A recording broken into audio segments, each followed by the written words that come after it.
What is up, everybody? Sean Sheehan back here with another video, and today we're looking ahead to UFC 281. Not in the normal way. I know the lads have done the breakdown, have done the technical breakdown and all of that, but I'm joined today by Ian O'Neill, journalist over with Severe and May, host of the All Triangle podcast, The Chasing Pack, and much more over there to look ahead to UFC 281, and more specifically, maybe the main event mostly, but the co-main event as well, and talk about...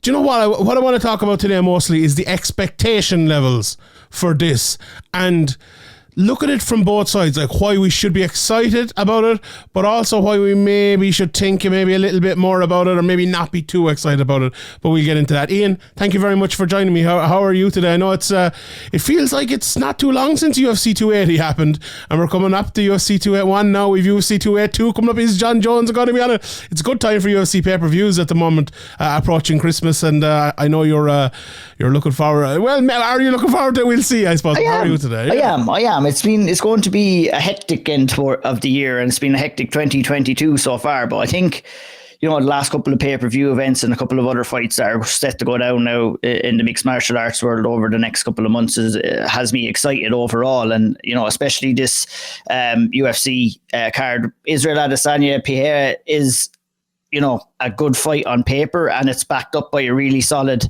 card underneath as well. So I know we're going to get into the main event here, and I'm excited to kind of break this fight down and think about it now. We're kind of fresh off the last pay-per-view and getting ready for the next one. So let's get into it, as they say. So the whole premise of this, Ryan, why I wanted to get you on today to talk about this is I know you are...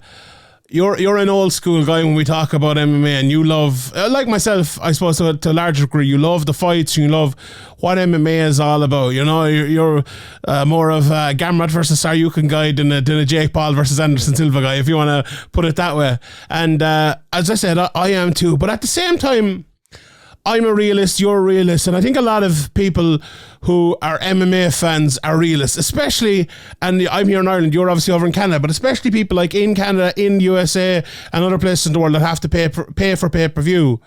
And whether you're covering the sport, a fan of the sport, whatever, you deserve to have your say, and you deserve to have your opinion. You deserve to have your opinion on a fighter who's getting pay-per-view points, earning money off it. Now, all the fighters should be earning more money and all that, and that's another discussion for another day. But I think people are allowed to have their opinion. People are allowed to kind of say what they want to say about fighters. And now that's a proviso for me to go off on Israel Adesanya, basically. And I will do it a bit because, like, I think, look, there's wolf tickets sold for every fight in the UFC. Some of them, we've a great fight coming up on this card, Poirier and Chandler, and I'll be selling wolf tickets, you will, everyone. And I think it'll deliver, maybe I'm wrong, it might be an injury after 5 seconds, or it might be a stinker, or whatever it might be.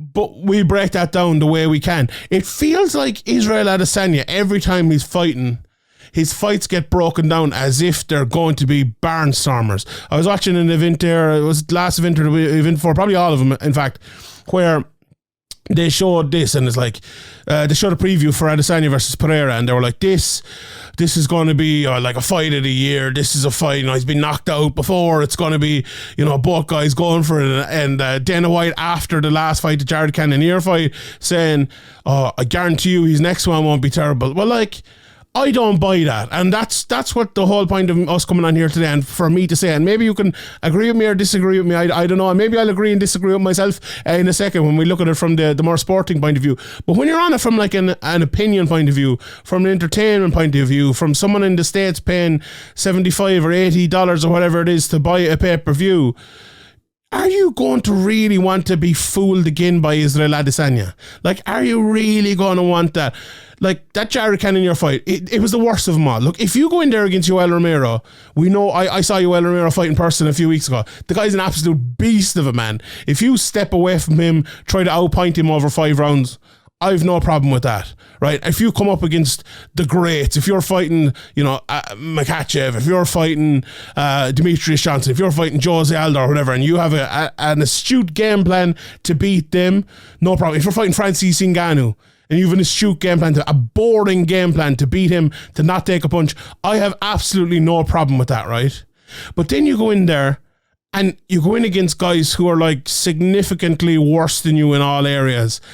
Cannonier is the perfect example. But even like to some extent, Whittaker didn't fight great in their fights, and he like.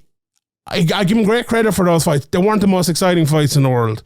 The Vettori fight, not the most exciting fight in the world. The Jared Cannonier fight, it was just a snooze fest. There was people absolutely teeming out of the arena in the middle of the fourth round. And it's all well and good doing that. But to expect people to keep showing up, keep buying the pay-per-views, keep being fans, keep talking about you as one of the most exciting fans or fighters in the world. I just think that expectation is foolhardy. And like, I am not massively excited by an Adesanya fight until he changes something, until Israel Adesanya comes out there. And maybe this isn't even the fight. We can I suppose talk about that a little bit, because this is a different fight and Pereira is a very dangerous guy. But like, some fighters, they can have a stinker, and I've seen their 5 fights before that and they were all exciting and I have no problem with it. Adesanya, it feels like almost all of his fights are stinkers. Like, the only one really in recent times where it hasn't been a stinker is that Paulo Costa fight, because he was so far and away above him, he just destroyed him, and it felt like he wanted to prove something. So that makes it almost worse, because you know he can do it. You know he can destroy lads like that and lads like Vettori and Cannonier. Maybe it was a bit harsh in the Whittaker fight, but it just frustrates me so much. And maybe I'm being harsh and maybe I'm being unfair, but that's just my truth, the way I see it. What do you think of Adesanya? Am I too harsh on him? Do you feel the same way, or are you more lenient on him, I suppose? I would feel the same way per se, but maybe not as strongly as you feel. I've been thinking about a lot of this in the lead up to this fight, and it's like, how have we got here? And, you said something that I was going to kind of allude to. We know what he has inside of him, but we just haven't seen it in recent fights. So to get to where we are right now, I've been looking back to see where we were and what we seen. And I believe the big turning of the tide here was that Kelvin Gastelum fight way back in 2019. One of his maybe not his most well-known, but definitely his best performance and his toughest test inside the UFC to date as well. He had to dig really deep on that night against Kelvin Gastelum. We saw the video snippet saying that he was prepared to die. And I believe he was prepared to die. And he put himself in a position there where, he had to ask some serious questions about himself. Moving on from that fight onto the Robert Whittaker knockout, where he got that fantastic left hook in the second round as well. And at this stage, I thought, we're off to the races here with this guy. We've just seen him in a war. We've just seen him knock one of the best middleweight fighters out in Robert Whittaker in 2 rounds. And then we have the kind of beginnings of letdowns with Yoel Romero, like you said, the turnaround with Paulo Costa, obviously the loss against Blachowicz, and then Vettori, Whittaker, Cannonier in his last fight as well, have all been pretty much lackluster, not really that exciting fights. And as a customer who is paying, and I am, every event paying $75 for a pay-per-view event. And I take it, I understand mixed martial arts presents like less than entertaining fights sometimes, but when you're promising the sun, the moon, and the stars, you have to deliver. You have to deliver. And that's what Israel Adesanya has been doing. And it's like, fool me once, shame on you. Fool me twice, shame on me. Fool me 3 times, shame on everybody. And like, that's the way I'm looking at it coming into this Alex Pereira fight. And you know what? I think he's been let off the hook by Dana White and by the UFC as well, because we can remember back in the day, Sean, Dana was giving Anderson Silva all kinds of hardship over his performances over the likes of Damian Maia or Patrick Cote. And for some reason, he has chosen not to do that with Israel Adesanya, and he has chosen to do that because the UFC doesn't have as many stars as it did back then when Anderson Silva was around, when you had GSP and other big stars coming up as well. And the UFC doesn't have that many stars. So to belittle and berate one of your stars is something that Dana White and the UFC have chosen not to do. And I think that's been an excellent choice because they just don't have them anymore. Yeah, I wonder how long that'll last. That's it, yeah. It could be famous last words for me now because... Do you know what? I agree that he hasn't done it, but I don't know if I agree it's because of the starting. I don't, maybe you're right, but I don't know what it is and why he hasn't done it. But like, as you said, he let him off the hook. And, I don't think that's necessarily right, especially if you're a promoter. You should do what Dana White said the last time. The next fight won't be like that. If he believes that or not, that's the way. When one pay-per-view ends, you look towards the next pay-per-view. And I don't criticize Dana White for that at all. I don't believe it. I don't agree with it. But that's his job. And he did the job the way he should do it. But it's interesting you bring up the stuff about being a star, because I've talked to you about it. I've talked to a few other people about this as well. And I'm not a big one for buying in, because I don't really listen to it, if I'm being honest, like the talk before fights and that actually like mattering in the fights or mattering in the performance. But a lot of people I've spoken to, you just said it there, like the amount of smack talk that Adesanya puts out there before fights and in what is actually delivered in fights actually makes you like less of a fan, because you're, as you said, promising the sun, moon and stars, and delivering a foggy night.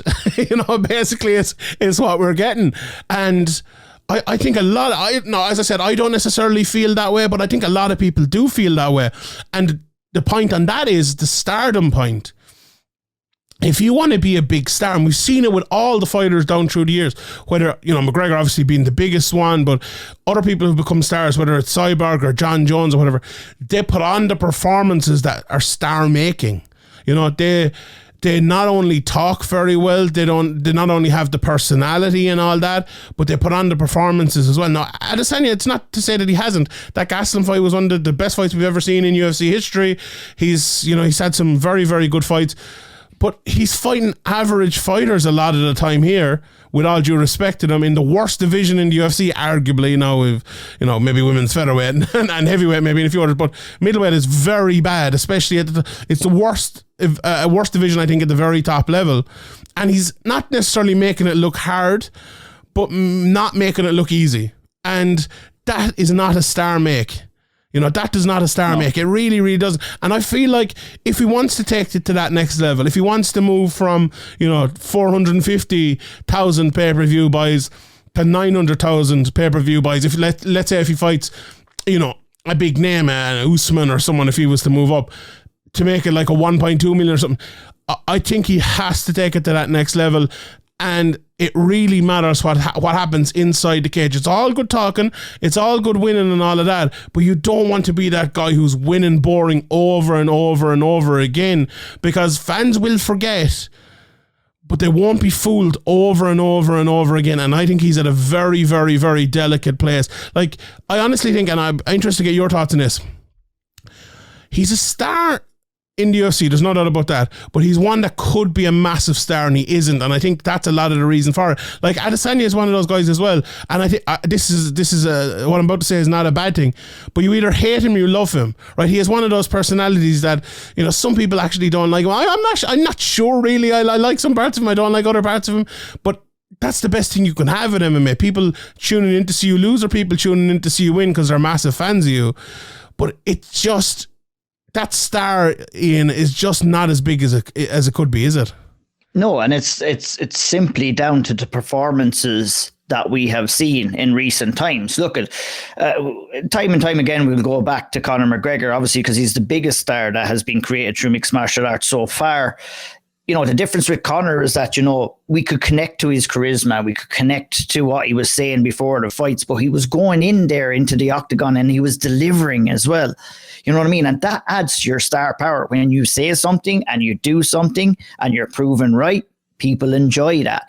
I can't say that I've ever been captured by Israel Adesanya's personality or his charisma, but I have been captured in his early UFC career with his unique striking style and what he offers to the table. Like, I believe when he is on song, he offers one of the most unique striking styles that we've ever seen inside the octagon.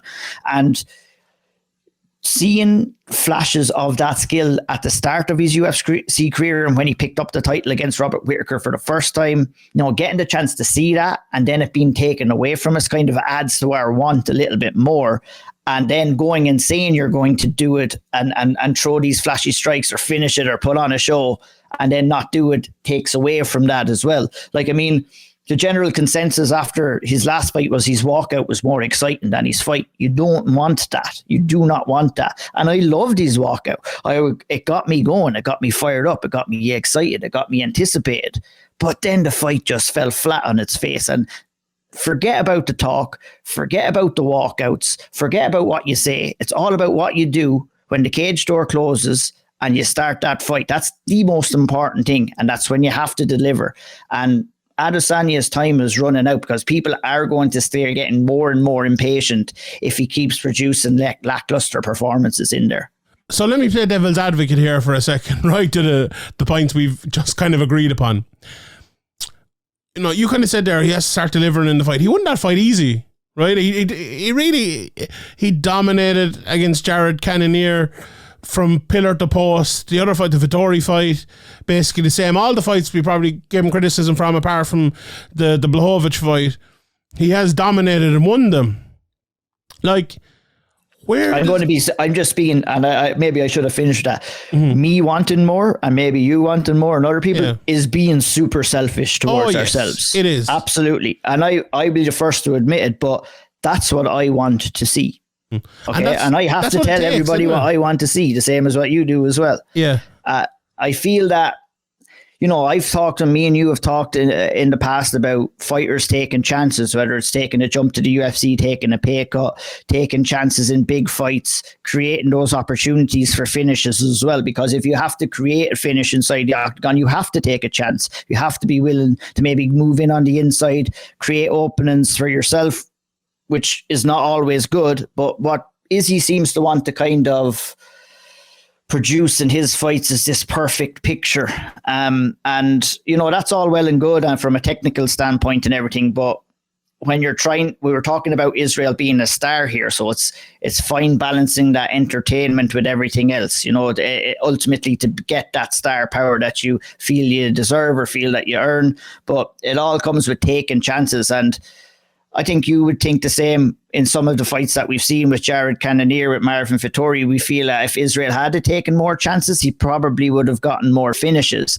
And for me, that's what I want to see. And that is selfish. I do realize that. And anyone could call me selfish. But that's how I feel. And I think that's what you should be looking for in a star. I agree. I would 100% agree. And I think most people would agree. But isn't it weird like that?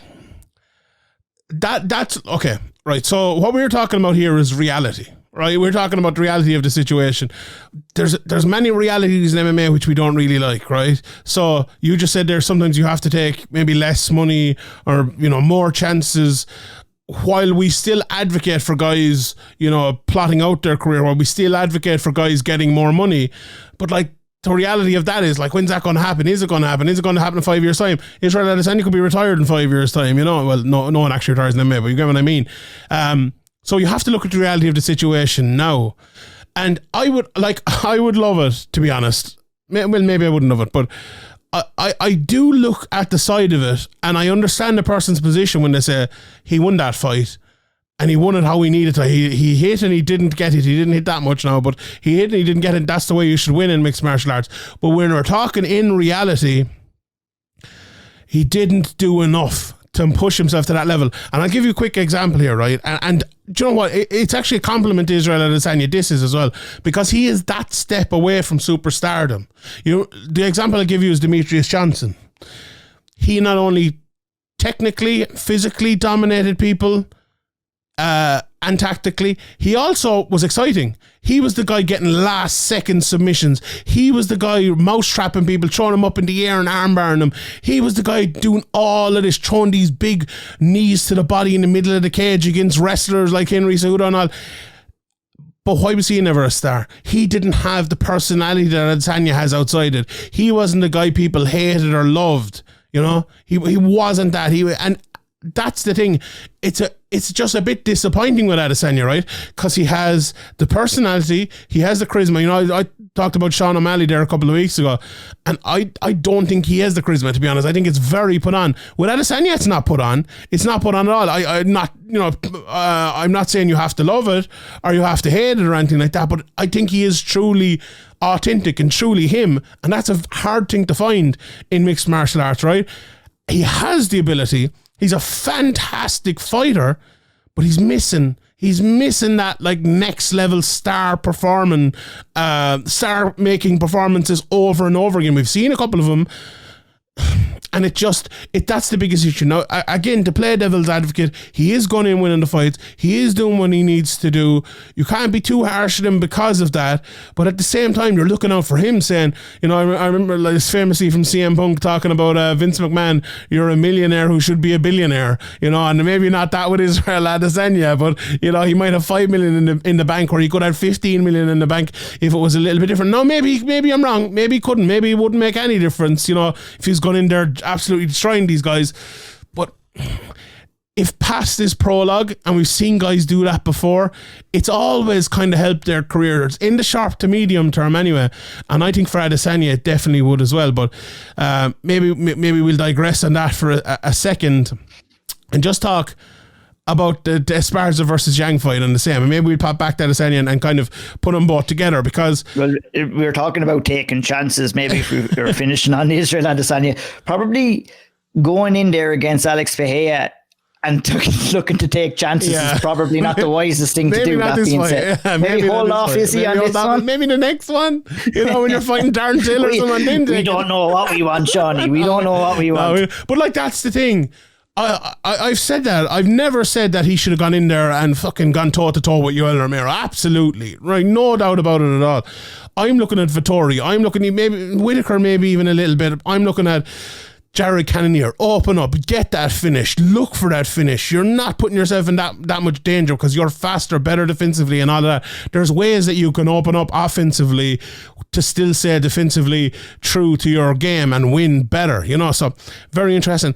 You looked in, right, at someone like, say, an Esparza, who, if you want to say Israel Adesanya puts on boring fights, you can say that. If you want to say Esparza puts on some boring fights, you can say that. But when you look at someone like Esparza, right, I don't think anyone could argue that Carla Esparza hasn't got 100% of the ability in herself, out of herself. She's become a champion 2 times. She's gone on great win streaks. Now, I'm not saying Carla Esparza is some scrub or anything. She's a good athlete. She's a good wrestler. She can do the things. You know, she's beaten Yan Xiaonan, beaten Marina Rodriguez, beaten Michelle Waterson, Alexa. She's beaten some really, really good fighters. And, you know, back in the day as well, even before she became a champion, beating Tisha Torres and, you know, Rose Namajunas and others as well. Obviously, Rose last time in the biggest stinker of a fight of all time. So it's a little bit different. Like, if you're to compare the two of them, you can understand why someone like Carla Esparza maybe against the Rose Namajunas, or when she's fighting Zhang Weili coming up this weekend, puts on, or if you're to game plan for her, like, to put on a more boring performance. Don't go near Rose. Don't go near Zhang. If the opportunity is there to get the takedown, get it. Stay on top. Don't even throw that much on top. Hold the top position. As long as you're not getting hit, land a few shots and win it.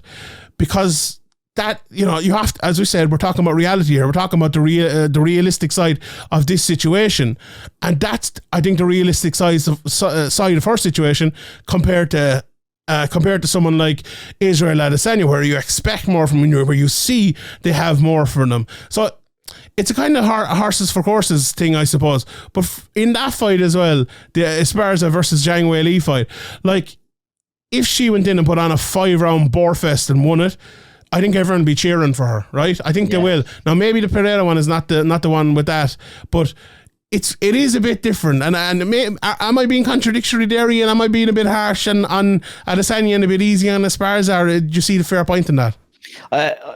I do. I see what you're saying, and I kind of agree with it at the same time. It's like, you know, and to go back, like, you will get the kind of natural flow of a fight. You will get an understanding of a fight after you say maybe watch a couple of minutes of a fight.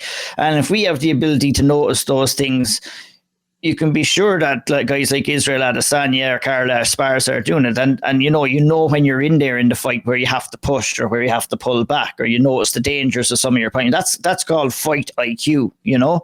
But there's also a thing about fighting safe. And sometimes you have to fight safe. And Carla Esparza, for sure, against Zhang Weili, is going to have to go in there and fight safe, because the discrepancies in skills on the feet, in my opinion, is huge going into that fight. And the ultimate danger will be getting knocked out by Zhang Weili. So you have to counteract that some way. With Israel Adesanya, we kind of seen in his last fights, you know, we seen the progression of the fight where after round 1 or round 2, you're thinking, oh, Israel is fully in control here. He's really comfortable. And then he just remained comfortable. and he remained comfortable. Now, it's up to your dance partner to do something as well. But also at the other end of the stick, if you feel that you're having that much of an advantage in there, how much more can you push? How many more openings can you create? And I just don't feel that we've seen that with Israel Adesanya in some of his recent fights. Like even taking chances like he did against Gastelum or when he knocked out Robert Whittaker for the first time. Those are the chances, getting yourself in the pocket to create those knockout opportunities. That has just disintegrated for Israel Adesanya, and it's confusing to me. And obviously, when you're at the top, it's tough, and you have to maintain, and you have to keep winning to earning money, and you're getting more pay-per-view points and stuff like that. There's loads of different factors, but what I want to see in some fight styles and what I want to see in great champions is fighters that are willing to take some chances, fight smartly when they need to, but notice when you're a superior fighter and show us that you're a superior fighter. And I don't think that Israel has done that. I agree. I would totally agree. And now he's shown us that he's a better fighter, but maybe not a superior fighter, as you said, which is, I suppose, a small distinction, but a distinction in fact. This one is interesting as well. It's the difference to me in good and great fighters and great fighters and superstars. Stars and superstars, I suppose. Yeah, it really is. Just, I suppose the last thing on this fight itself, right? We've speculated before, we've talked about it, and I think other people have talked about it as well, like, to be very harsh here, right? How does Adesanya make this boring? And the weird thing about it, if you're to look at it, right, let's say you're looking at this purely as a negative Nancy, right? And you're looking at Adesanya coming in and everything we've just said, he's boring, he's not fulfilling, his prophecy to be one of the greatest in the world, even though he's winning, even though he's reigning at the top, but he's not taking it to that next level, and you're being very, very negative about it. You look at this fight, right, and even if you're that person, right, you think two things are going to happen. Adesanya is either going to fight very far out on the outside and try to just like kind of clip him when he can clip him, throw the old jab from the outside, right? That's one, and obviously there's a bigger, massive breakdown, which I'm sure everyone everywhere will be doing. Or he could wrestle him. Right? And we've seen with Pereira, he has been taken down in the UFC, got back up, and he's not really fought anyone great. One of the worst game plans in UFC history, Sean Strickland. I think, coaches sometimes should have to come out and explain their game plans when they have such a terrible game plan after fights. Sometimes I think that'd be very good. Where's the accountability there?